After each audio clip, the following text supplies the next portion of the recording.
사도신경으로 신앙 고백하심으로 1월 28일 새벽 예배를 하나님 앞에 올려드리겠습니다. 전능하사 천지를 만드신 하나님 아버지를 내가 믿사오며 그 외아들 우리 주 예수 그리스도를 믿사오니 이는 성령으로 잉태하사 동정녀 마리아에게 나시고 본디오 빌라도에게 고난을 받으사 십자가에 못 박혀 죽으시고 장사한 지 4일 만에 죽은 자 가운데서 다시 살아나시며 하늘에 오르사 전능하신 하나님 우편에 앉아 계시다가 저리로서 산 자와 죽은 자를 심판하러 오시리라. 성령을 믿사오며 거룩한 공예와 성도가 서로 교통하는 것과 죄를 사하여 주시는 것과 몸이 다히 사는 것과 영원히 사는 것을 믿사옵나이다. 아멘. 찬송가 438장 찬양 드리겠습니다.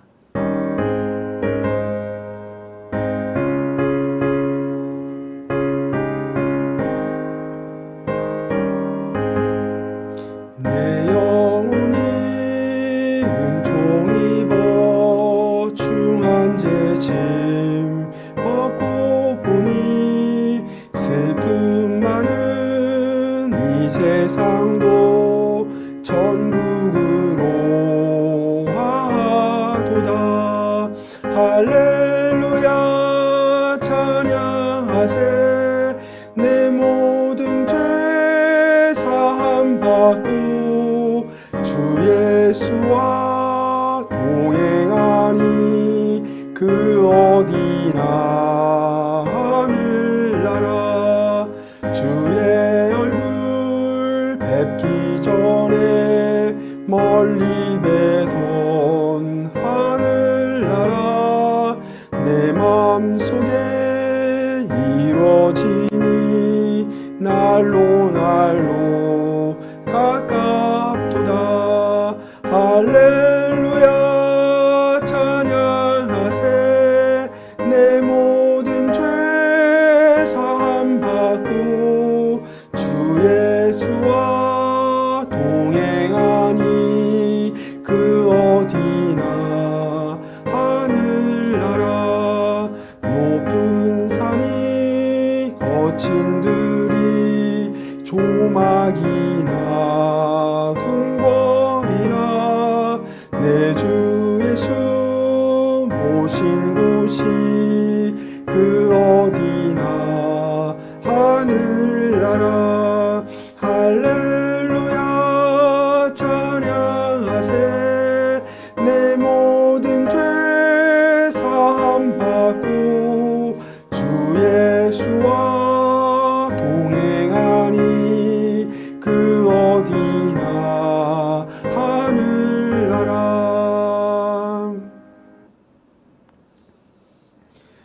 오늘 하나님께서 우리에게 주시는 말씀은 누가복음 9장 28절로 36절 말씀입니다. 누가복음 9장 28절로 36절 말씀입니다. 이 말씀을 하신 후 8일쯤 되어 예수께서 베드로와 요한과 야고보를 데리고 기도하시러 산에 올라가사 기도하실 때에 용모가 변화되고 그 옷이 휘어져 광채가 나더라. 문득 두 사람이 예수와 함께 말하니 이는 모세와 엘리야라.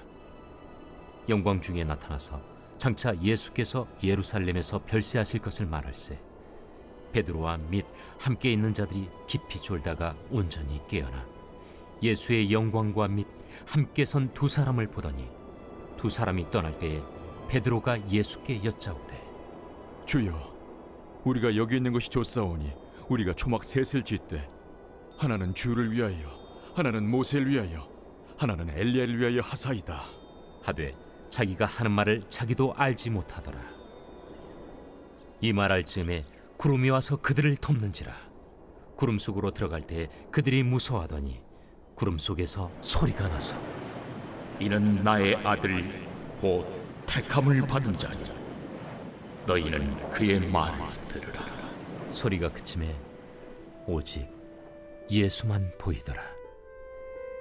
제자들이 잠잠하여 그 본 것을 무엇이든지 그때에는 아무에게도 이르지 아니하니라.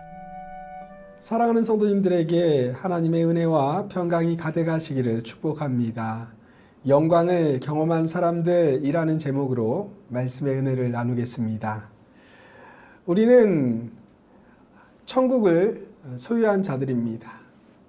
우리가 천국을 생각할 때에 많은 사람들이 오해하는 것 중에 하나가 천국을 어떤 특정 장소로 생각한다라는 것이죠. 그런데 천국은 어떠한 특정한 장소라기보다는 하나님의 주권이 임하는 곳입니다.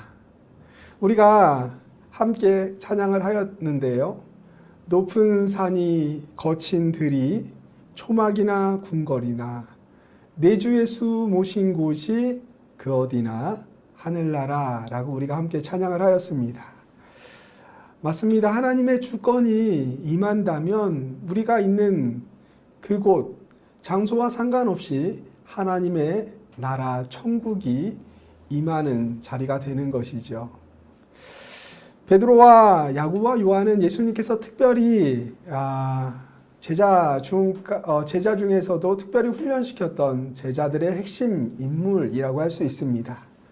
예수님은 이 세 제자를 데리고 산으로 올라가셨어요.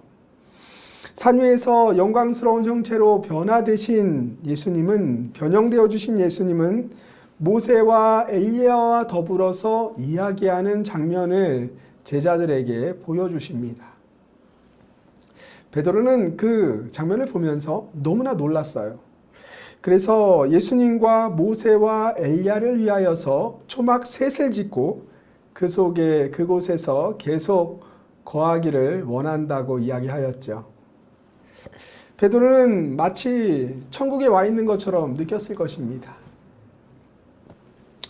베드로의 그런데 이러한 제안은요, 조금 더 깊이 그의 내면을 들어가 보면 십자가 없는 영광을 누리겠다라는 의도가 다분히 담겨 있는 것이죠. 베드로는 하나님의 일보다 사람의 일을 더 생각하는 그러한 사람이었습니다. 불과 일주일 전에 예수님으로부터 어떠한 이야기를 들었습니까? 예수님의 십자가 순환 예고를 그가 듣고 만류했다가 주님으로부터 사단아 물러가라 라는 말과 함께 하나님의 일보다 사람의 일을 더 생각한다라고 질타를 들었던 사람이 바로 베드로였죠. 그럼에도 또다시 하나님의 일보다 사람의 일을 생각하고 있는 모습, 오늘 베드로의 모습입니다. 우리가 예배 자리에서 하나님의 영광을 경험할 때가 있습니다. 하나님이 부어주시는 특별한 은혜를 체험할 때가 있어요. 예전에 교인들 중에 기도원이나 특정한 장소에서 은혜를 받고 그곳에서 생활하시는 분들이 더러 있었습니다. 현실 도피적인 신앙생활을 하시는 분들이 있었습니다. 이 세상은 죄악으로 가득한 곳이기에 교회나 기도원에서 하나님 앞에, 그곳에서 거하면서 하나님 앞에서 거룩하게 살 수 있을 것이라는 그러한 헛된 믿음을 가지고 살았던 사람들이 있었습니다. 오늘 말씀은 정말로 하나님의 자녀로 살아가는 것이 무엇인가를 우리 가운데 보여주고 있어요. 하나님의 자녀로 우리가 어떻게 살아야 하는가? 현실 도피적인 신앙생활을 하면서 살아가는 것이 아니라, 이 세상과 동떨어져서 살아가는 것이 아니라 삶의 현장에서 거룩한 삶으로 하나님께 산 제사를 드리면서 복음을 전함으로 많은 사람들이 예수를 믿고 천국의 백성이 될 수 있도록 힘써 제자의 삶을 살아가는 자들, 그들이 바로 주님께서 원하시는 그리스도인들의 모습입니다. 오늘 말씀은 하나님의 자녀가 이 땅에서 우리가 어떻게 살아가야 하는가를 참 잘 보여주고 있어요. 베드로가 이 말을 할 때쯤 어떠한 일이 일어납니까? 다 함께 34절 말씀 보겠습니다. 이 말을 할 즈음에 구름이 와서 그들을 덮는지라. 즉 모세와 엘리야는 예루살렘에서 십자가를 져야 한다라는 이 예수님의 사명, 주님의 사명에 대한 주님과 말씀을 나눈 후에 곧바로 구름 속으로 사라져 버렸습니다. 그리고 이후 하나님의 음성과 함께 보이는 분은 오직 한 분, 우리 주님이셨습니다. 모세와 엘리야는 참 매우 위대한 이스라엘 역사에 있어서 굉장히 중요한 역할을 하는 사람들입니다. 그러나 그들이 아무리 위대한 인물이라 할지라도 예수 그리스도 앞에서는 그저 종에 불과한 자들이었습니다. 그래서 주인이신 그리스도께서 오시자 뒤로 물러난 것이죠. 우리가 이 땅에서 삶의 자리에서, 삶의 현장에서 그리스도인으로 살아갈 때, 복음을 전하며 살아갈 때에 중요한 것은요, 우리는 사라지고 오직 그리스도만이 드러나는 그러한 삶이 그리스도인의 삶이어야 합니다. 세상에 우리가 드러내야 할 것은 내가 아니라 바로 구주 되신 예수 그리스도이시죠. 어떤 사람은 그리스도를 전한다라고 하면서 자기 자랑에 도취되어 자기를 드러내며 자기를 높여 모든 영광을 자기가 받는 그런 사람들이 있습니다. 이것은 본분을 망각한 그런 행위이며 하나님의 영광을 가로채는 행위임을 우리는 기억해야 합니다. 우리는 주님의 종이요 도구라는 사실을 명심해야 하는 거죠. 예수 그리스도 안에서 천국은 이미 우리의 삶 가운데 임하였습니다. 주님을 주인으로 모시고 살아간다면 우리는 우리의 삶에 놀라운 하늘나라의 기쁨과 평안함을 누리며 살아갈 수가 있는 것이죠. 그리고 우리는 주님 다시 오실 그때까지 우리에게 임한 그 천국이 완성되어지기를 소망하며 이 땅에 하나님의 나라를 세워가야 하는 것입니다. 오늘 하나님께서 또 하루의 삶을 우리 가운데 선물로 주셨습니다. 삶의 현장에서, 가정과 직장에서 내가 아닌 예수 그리스도를 드러내는 삶이 되시기를 축복합니다. 그리하여 이 땅에 하나님의 나라를 아름답게 세워가는 사랑하는 성도님들 되시기를 예수님의 이름으로 축복합니다.